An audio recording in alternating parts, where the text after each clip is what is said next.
Hello everyone, myself Dr. Jyoti D. Gulwani and I am there with your subject statistics. Now today we are going to start with the new chapter, that is regression. So let us understand firstly the theoretical part of our chapter. Then we will move further towards the practical session. What is regression? So see here in the darkened part you can see over here that what is regression.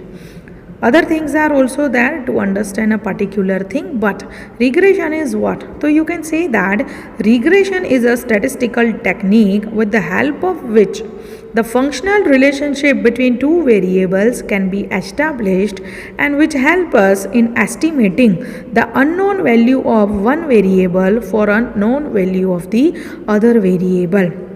In short, this is what regression that means when you want to find out the relationship. जब आपको कोई भी दो variable के बीच की relationship find करनी है तब. Now what can be your two variables? तो see your two variables can be A and B, your two variables can be X and Y, it can be any C and D, it can be anything. Okay, variable that means any two values.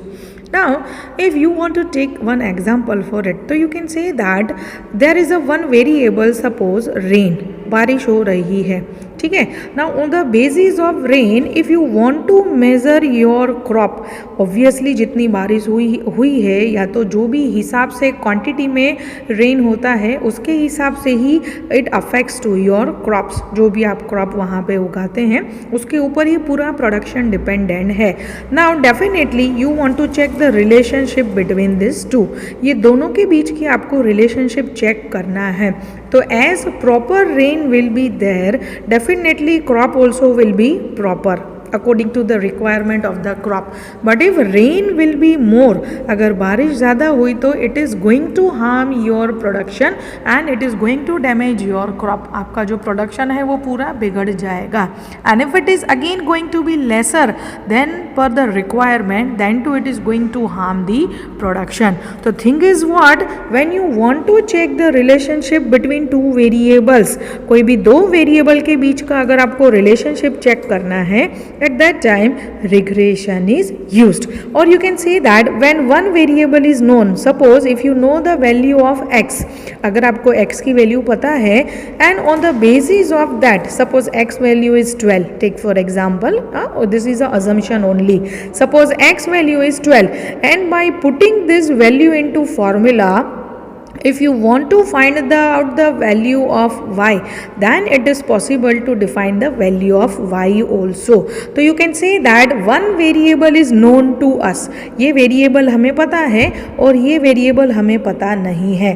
तो when one variable is known to us and on the basis of this one variable, if we want to find out the another variable, then also it is known as a regression. So this is what a meaning of regression. Now, sometimes they are asking the difference between correlation and regression also. वो हम लोगों को regression and correlation का difference भी कई बार पूछते हैं. तो let us take a look in this relationship of correlation and regression. So what is the difference? So number one, it gives a numerical measure of the linear relationship between the variables, and here it gives the functional relationship between the variables, and this relationship help us in estimating the value of another variable. See, you have gone with the correlation. Correlation में क्या था, आपको सिर्फ वहाँ पे एक numerical एक number मिल जाता था ये कैलकुलेशन करने के टाइम पे कोरिलेशन के. That means it gives the numerical value of the two variables. सिर्फ आपको नंबर दे देता है, suppose two variables are there X and Y, इसका एक आंसर दे देता है. That is known as your numerical measure. But when you go with the regression, तो it gives the relationship between the two variables as well as it helps to find out one variable on the basis of other variable, while it is not the case in the correlation.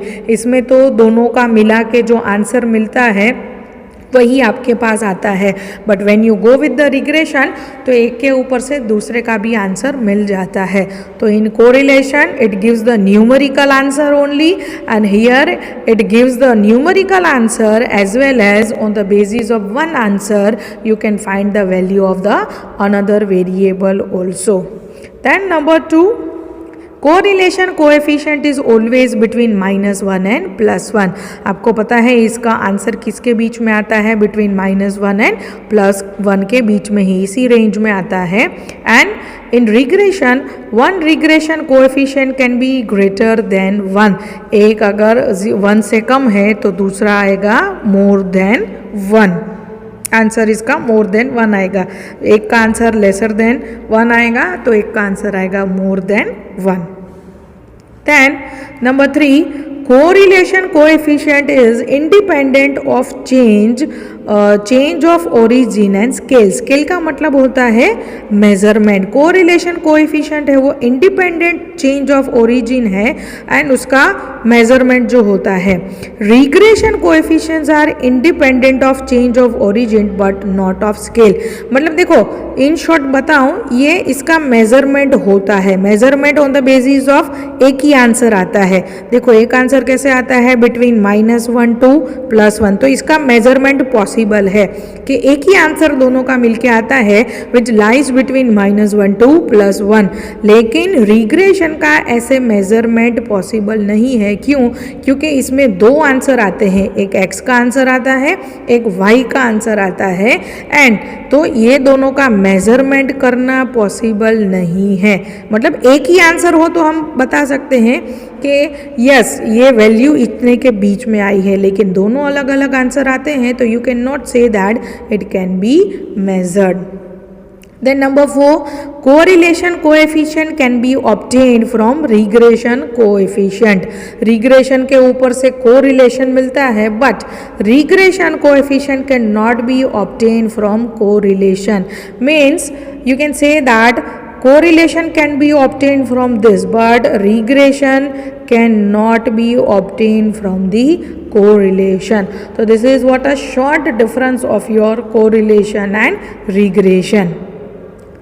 Then these are the certain formulae which we have to use for our calculative part. Now see, you can see here यहाँ पे दो अलग अलग type की formula दी है, that is BYX and BXY. Now what is this? This is a correlation of when you want to find out relationship of y with the x. जब आपको y का रिलेशनशिप फाइंड करना है with the x, तब हमें जाना है with the BYX. And when you want to find out relationship of x with y, at that time we have to go with the BXY. ठीक है, अलग अलग वैल्यू होता है, y का वैल्यू होता है तो x फाइंड करना है, x का वैल्यू है तो y फाइंड करना है. At that time we have to follow the different फॉर्मूले. So that's why here it is written BYX, BXY. Now see, different formulas are given over here. तो you can say हमने आगे क्या लिखा है, BYX equals to, this is known as covariance of XY divided by standard deviation of X square. है ना. Same way में यहाँ पे भी है covariance of XY divided by standard deviation of Y square. Now what is the difference between this फॉर्मूले? तो देखो एक पहले शॉर्टकट बताती हूँ. When you are finding Y on X, जब Y ऑन X फाइंड करोगे तो X की जो भी वैल्यूज होंगी वो रहेगी डिवीजन में. When you are defining y on x, तो x की जितनी भी वैल्यू होगी वो रहेगी डिवीजन में.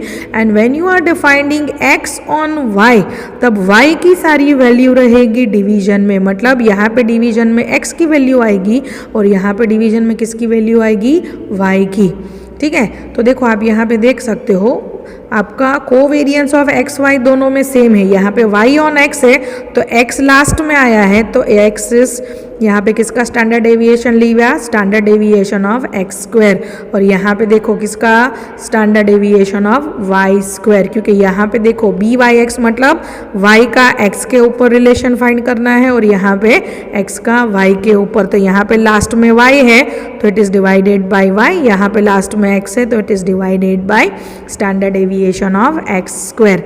ठीक है, now how to find out the value of R. अलग अलग सारी फॉर्मूला है, ये सारी फॉर्मूला बी वाई एक्स के लिए है, ये सारी फॉर्मूला बी एक्स वाई के लिए है। सी ये B Y X that means relationship of Y on X, और ये this is a relationship of X on Y, ऐसा रिलेशनशिप इसका होगा। तो जो भी आंसर हम फाइंड करेंगे B Y X B X Y, ऐसे आंसर हमें इसके बेसिस के ऊपर फाइंड करने हैं। सब अलग अलग फॉर्मूला है, ठीक है, लेकिन देखो यहाँ पे सब में डिवाइड बाई एक्स की वैल्यूज आएंगी, है ना, ये you can see over here. और यहाँ पे y डिवीजन में लेना है तो यहाँ पे सारी किसकी वैल्यू आने वाली है, y की वैल्यू आने वाली है।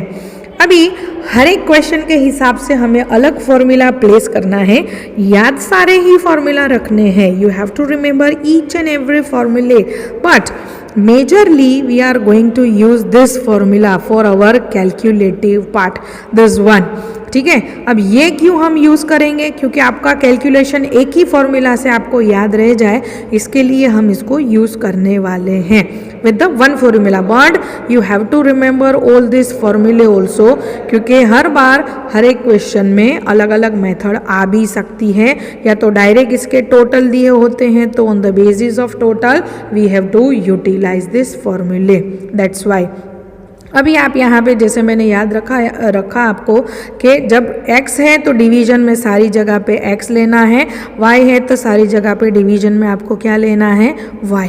नाउ यहाँ पे अलग अलग है, covariance of X Y, covariance of X Y ये दोनों में सेम रहेगा। इफ़ हम y ऑन x कैलकुलेट करेंगे तो x डिवीजन में आएगा, तो यहाँ पे क्या होगा, standard deviation of y multiplied by value of r। यहाँ पे y डिवीजन में है तो standard deviation of y, and यहाँ पे क्या आएगा, x। सेम वे में यहाँ पे देखो ये सारी चीज़ें दोनों में रहेंगी same, that is sigma, sigma that is summation of x minus X bar y minus Y bar. यहाँ पे भी same x minus X bar y minus Y bar. Difference कहाँ पे आएगा, डिवीजन में, n into standard deviation of x bar n into standard deviation of S Y square. ठीक है, same way में यहाँ पे ऊपर वाली वैल्यू आपकी सेम रहेगी, ये सबको आपको कंपलसरी याद रखना है, it will change according to question. यहाँ पे x डिवीजन में है तो summation of x minus X bar square, यहाँ पे summation of y minus Y bar square. ठीक है, यहाँ पे भी देखो अल्टीमेटली कैलकुलेशन सेम है, n into summation of X Y minus sigma X into sigma Y, here also n into sigma X Y minus sigma X into sigma Y.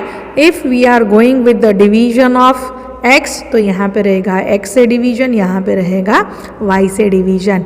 Now matter of our फॉर्मूले which we are going to use, now why here u and v are used। तो सी sometimes you are going to get your answer into points, like ऐसे आता है 36.5, अगर आपका answer ऐसे आया, ठीक है, तो इसको हमें राउंड फिगर लेना है, इसको हम राउंड फिगर कैसे ले लेंगे, 37। तो when we are considering any answer into whole figure, at that time it is assumed as A and B, and when we are doing any calculation on the basis of A and B, at that time in place of X and Y we have to consider U and V। Okay, again repeating, when you are having any answer in point and when you are considering that points into whole figure, at that time that answers are considered as A and B, and when you are going with A and B instead of X and Y, at that time you have to use formula with the U and V। तो इसको कैसे calculate करेंगे, ये formula का कैसे use करेंगे, that we are going to see in our next video। Okay, so this is what about the theoretical part and about the formulae। Nextly we have to show in the next video the properties also of the regression that we will see later on। So just go with the formulae and difference as well as the meaning of regression. We will meet in the next video. Till then, stay tuned. Goodbye.